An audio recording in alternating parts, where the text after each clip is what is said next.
Bien avant 1940, Lévinas avait des doutes quant au bien fondé de la position de Husserl. Il formulera ses doutes dans sa thèse de 1930, intitulée « Théorie de l'intuition dans la phénoménologie de Husserl ». Ces doutes n'étaient pas dus à la réflexion solitaire du jeune philosophe, mais ils reflètent l'influence grandissante sur sa pensée de celui qui fut le successeur de Husserl et le second maître de Lévinas, Martin Heidegger. Le problème de la relation du maître à son disciple, le plus proche, est bien connu des sages d'Israël. À propos de la relation de Moshe Rabbeinu à Yoshua, ils disent « Pnei Moshe kifnei Chama, Pnei Yoshua kifnei Levana ». Le visage de Moshe est semblable au soleil, le visage de Yoshua est semblable à la lune. Autrement dit, le jour et la nuit. De même, le Havdil, comme on dit chez nous, est Husserl et Heidegger. Le premier, Husserl, juif converti au protestantisme, et gagna ainsi l'accès à un poste académique prestigieux. Rationaliste convaincu, mathématicien de formation, mettant la liberté et la responsabilité de l'intellectuel au-dessus de tout. Une expression étonnante de Husserl définit le philosophe comme fonctionnaire de l'humanité, donc au service de l'humanité, œuvrant pour une communauté universelle des esprits, vouée comme lui à la recherche de la vérité. Et le second, Martin Heidegger, né dans une famille catholique, provinciale, destiné à une carrière ecclésiastique, mais très tôt renonçant à la foi et aux études théologiques, esprit brillant, profond, d'une érudition sans faille, lecteur et disciple attentif de Husserl, orateur qui savait comme un magicien fasciner son auditoire, au nombre duquel comptaient des étudiants juifs assimilés, dont les noms sont bien connus: Hannah Arendt, Hans Jonas, Karl Leuwitz, Leo Strauss et Emmanuel Lévinas. Heidegger, cela est aujourd'hui amplement documenté par les historiens et biographes, partageait les préjugés antisémites de la province catholique allemande, ce qui ne l'empêcha pas, jusqu'à l'avènement du régime nazi, d'être initié à la phénoménologie par Husserl, lui-même séduit par l'intelligence de cet élève hors du commun, et d'initier à sa propre pensée ses étudiants juifs captivés par cette nouvelle version de la phénoménologie. Car, et c'est ce qu'il est important de comprendre, il s'agit bien d'une nouvelle version, dans une large mesure opposée à celle de son maître Husserl. Et Husserl l'a bien compris lorsqu'il a lu Sein und Zeit, temps, être et temps. Disons-le simplement, pour autant que l'on puisse simplifier une pensée s'exprimant dans un langage incompréhensible pour le commun des mortels. Là où Husserl retire le sujet de tout contexte et le décrit comme un être transcendant. Je cite Lévinas dans sa dissertation de 1930, où il écrit « La conscience est l'origine de tout être ». Eh bien, Heidegger montre que le sujet, qu'il nomme en allemand « Dasein », est en situation. Le mot « Dasein » le dit bien. Sein, le verbe être, et da, situé en un point de l'univers. Il est d'emblée jeté dans une situation qu'il n'a pas choisie et qu'il doit assumer sous peine de s'enliser dans la quotidienneté, dans une vie qualifiée par Heidegger d'inauthentique. D'emblée, nous sommes au monde. Rappelons la première phrase de Totalité infinie où l'on entend comme un écho de Heidegger. Je lis cette phrase. La vraie vie est absente, on l'avait dit, c'est une citation de Rimbaud, mais nous sommes au monde. Nous sommes au monde, c'est Heidegger. On ne peut donc pas s'absenter, et la mort n'est pas nécessairement la solution. C'est une philosophie dramatique, et Lévinas reprendra lui-même ce terme de drame pour décrire la relation à autrui dans une note au début de Totalité infinie. D'emblée, nous devons assumer le poids de l'existence. L'existence qui nous projette sans cesse au-delà de nous-mêmes, vers le monde et vers les autres, est un fardeau, le fardeau de la vie, on dirait en hébreu « Ol HaChaim ». L'existence, dira Lévinas, dans son livre d'après-guerre « De l'existence à l'existant », rappelons que le chapitre principal de ce petit livre fut conçu en captivité. L'existence, écrit-il, traîne un poids, ne fût-ce qu'elle-même, qui complique son voyage d'existence. Que nous sommes loin du détachement de Husserl, mais que nous sommes proches de la condition du prisonnier, que Lévinas décrit si bien dans ce petit ouvrage, sans préciser qu'il fait ici référence à ce qu'il a lui-même vécu. Il cite Baudelaire et, dit-il, sa profonde méditation sur le squelette laboureur.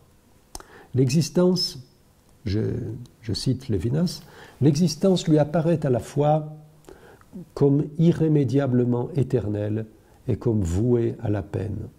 Sempiternellement, hélas, il nous faudra, peut-être dans quelques pays inconnus, écorcher la terre revêche et pousser une lourde bêche sous notre pied sanglant et nu. Vous remarquez que dans cette citation qu'elle fait de Baudelaire, son commentaire ou paraphrase Baudelaire, il parle tout de même à la première personne. Il dit « il nous faudra peut-être dans quelques pays inconnus pousser une lourde bêche sous notre pied sanglante et nu ». C'est une description saisissante et bouleversante dans un ouvrage philosophique. C'était donc cela, l'existence en 1940 pour un prisonnier du Stalag. Et c'est encore cela, l'existence pour tant de malheureux attelés à des tâches ingrates dans des terres hospitalières. En 1928, date de la publication de Sein und Zeit, Être et temps, le chef-d'œuvre de Heidegger, qui le propulsa au premier rang de la scène philosophique. Ces accents dramatiques étaient accueillis avec ferveur par un public jeune, lassé du discours académique. Avec Heidegger, la pensée devenait un engagement de tout l'être. Ce qui est en jeu en nous, dans le moindre de nos gestes, ce n'est pas moins que tout l'être. La vie n'est pas un jeu, mais un enjeu, un défi qu'il faut relever. Le choix entre la vraie vie et la vie déchue n'est pas un problème intellectuel, mais bien un défi existentiel que nous devons relever. Dans son langage si particulier, que ses adversaires qualifieront de jargon, Heidegger dit « L'homme est cet être pour qui il y va dans son être de cet être même. » L'homme est aux prises avec la finitude de l'existence. Entendons bien la mort qui nous menace à chaque instant, la mort qui transforme les soucis quotidiens en angoisse. Ne cherchons pas le mot joie dans Sein und Zeit. Ne cherchons pas non plus les mots espoir, amour ou même bonheur. Nous ne les trouverons pas. Par contre, il y est abondamment question de l'être pour la mort, de l'angoisse, de la finitude. Tout cela prendra sens lorsque Lévinas, ébranlé par l'engagement nazi de Heidegger en 1933, découvrira chez Descartes l'idée de l'infini et intitulera, comme une réponse à Heidegger, une réplique à Heidegger, il intitulera son livre « Totalité et infini ». Mais pourquoi le succès d'une philosophie si sombre ? Comment expliquer son emprise sur la jeunesse, et en particulier sur la jeunesse juive de l'époque ? Car c'est d'un véritable engouement qu'il s'agit. Et pour beaucoup, l'engouement n'a pas pris fin avec les révélations dévastatrices sur la profondeur de l'engagement pro-nazi du philosophe et son refus de faire amende honorable, ce que nous appelons teshuva, après la guerre. N'y a-t-il pas, dans cette philosophie prétendument héroïque, un choix de la mort radicalement opposé au choix de la vie exigé de nous par la Torah. Je cite le livre de Devarim. Vois, j'ai placé devant toi la vie et le bien, la mort et le mal, et tu choisiras la vie. Bacharta b'chaim. Avec Heidegger, c'est le choix de la mort comme possibilité ultime de l'existence qui transforme la vie en vie authentique. En 1948, Lévinas conclura une étude sur Heidegger en décrivant sa philosophie comme une royauté, dit-il, sans triomphe et sans récompense. Par là, l'ontologie rend ses accents les plus tragiques et devient le témoignage d'une époque et d'un monde qu'il sera peut-être possible de dépasser demain. Fin de citation. Avec Heidegger, la phénoménologie devient ontologie. Ontologie, ce qui signifie, c'est un terme grec, qui signifie discours raisonné sur l'être. Discours sur l'être, c'est peut-être ainsi que s'explique la fascination exercée par ce discours sur des étudiants juifs coupés de leur tradition. Car le judaïsme, dès le récit de la création, parle au nom de l'être. Dieu n'est-il pas nommé Hachem, Yud Ke Vav Ke, le tétragramme, nom constitué par les lettres du verbe hayo, qui signifie être. Dieu est, il fut. Vehu haya, vehu ve, vehu yihye, dit-on dans la prière. Il est, il fut, il sera. Et il est la source de tout ce qui existe. Cela est dans la Torah la première évidence, l'évidence à laquelle nous devons la vie. C'est ainsi que Rambam commence son Mishneh Torah. Je cite, « Le fondement des fondements, le pilier de la sagesse, c'est de savoir qu'il y a un être premier, Matsui Rishon, et que tout ce qui existe n'existe qu'à la faveur de la vérité de son existence. L'homme est créé donc. Il n'est pas le sujet souverain et sans Dieu, décrit par Husserl.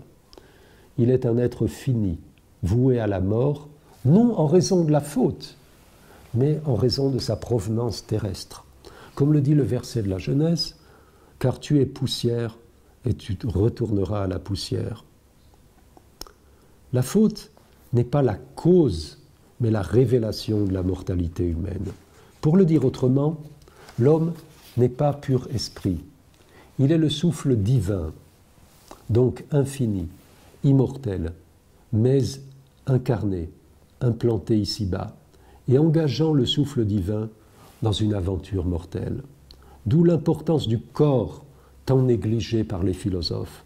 Dieu a voulu ce corps mortel.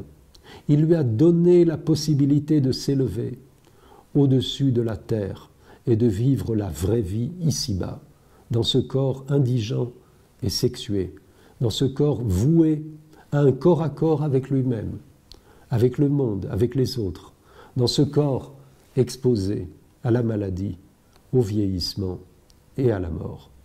La Bible et le Talmud se soucient avant tout de l'ici-bas, Olam Hazé, le paradis n'étant qu'une étape éphémère vers la vie en dehors du jardin, vie de labeur et de souffrance, mais aussi vie de joie et d'amour, vie où l'homme connaîtra la solitude, mais en aucun cas vie solipsiste, indifférente à autrui. C'est Caïn, meurtrier de son frère Hevel, qui répondra à la question de Dieu. « Où est Hevel, ton frère ?» « Je ne sais pas, répond Caïn. Suis-je le gardien de mon frère ?» Caïn, le premier heideggerien, car Caïn se soucie de l'être divin. Il fait à Dieu une offrande, comme dit le texte, à la fin des jours, comme s'il pressentait la mort inévitable, mais il ne fait pas cas de la vie et de la mort de son frère. Est-ce aller trop loin que supposer que les auditeurs subjugués par le verbe heideggerien entendaient des accents oubliés, absents du discours rationaliste de Husserl, les accents d'une religion sans Dieu, où tout réapparaissait, tout ce qui compte pour la religion, en tout cas dans son sens juif, réapparaissait, le corps, la finitude, le temps rythmé par l'approche incessante de la mort, mot tamut, comme dit Dieu à Adam, pour mourir tu mourras. Et bien sûr, l'être compris comme un verbe, comme la temporalité du temps. Tout donc réapparaissait dans la philosophie de Heidegger, sauf l'essentiel, le lien d'amour unissant Dieu à ses créatures, comme le dit Pirkei Avot, Chaviv Adam, Shenivra B'Tselem. L'homme est chéri, il est précieux, il est aimé parce qu'il a été créé à la ressemblance du Créateur. Et comme le dit Rashi dans un magnifique enseignement à la fin du premier chapitre de Bereshit, à la différence de toutes les autres créatures qui ont été formées par la parole divine, l'homme seul, dit Rashi, a été créé par les mains de Dieu. Les mains de Dieu, donc, ce qui implique ici une extrême proximité entre le Créateur et sa créature. L'injonction de choisir la vie, de faire reculer la mort, comme le disent les sages, Vachai bahem, lorsqu'ils parlent des commandements de la Torah, Vachai bahem velo sheyamut bahem. L'homme doit vivre par les commandements et non pas mourir à cause d'eux. Et bien sûr, il faut se souvenir de l'interdiction du meurtre que Lévinas lira, on le dira plus tard, sur le visage de l'autre homme. Cette philosophie qui redécouvre, la philosophie heideggerienne, qui redécouvre le corps dans sa fragilité, mais aussi dans sa capacité créatrice, cette philosophie, cette phénoménologie n'a pas vu le visage de l'homme. Et je dirais, ni vu, ni entendu. Souvenons-nous du verset, ils ont des oreilles et ils n'entendent pas, ils ont des yeux et ils ne voient pas. Paradoxe, la phénoménologie, qui devait enseigner à voir, on l'a dit, n'a pas su voir ce qu'il fallait voir pour sauver l'honneur de l'homme. Elle s'est attachée avec Husserl à voir l'objet, la nature ou les artefacts humains. Et avec Heidegger, elle a tenté de déchiffrer l'énigme de l'être qui se dissimule dans les temps. Mais elle n'a pas vu, ni même entrevu, le visage de l'homme. On comprend mieux le titre de l'ouvrage publié par Lévinas après la guerre, De l'existence à l'existant, démarche inverse à celle de Heidegger. Heidegger remonte de l'existant que nous sommes, de notre vie concrète d'être mortel, à l'existence, à l'être impersonnel, qui est pour nous aussi bien le néant que l'être. Et Lévinas, lui, ébranlé par la Shoah et par la trahison impardonnable de son maître, va de l'existence impersonnelle à l'existant que nous sommes.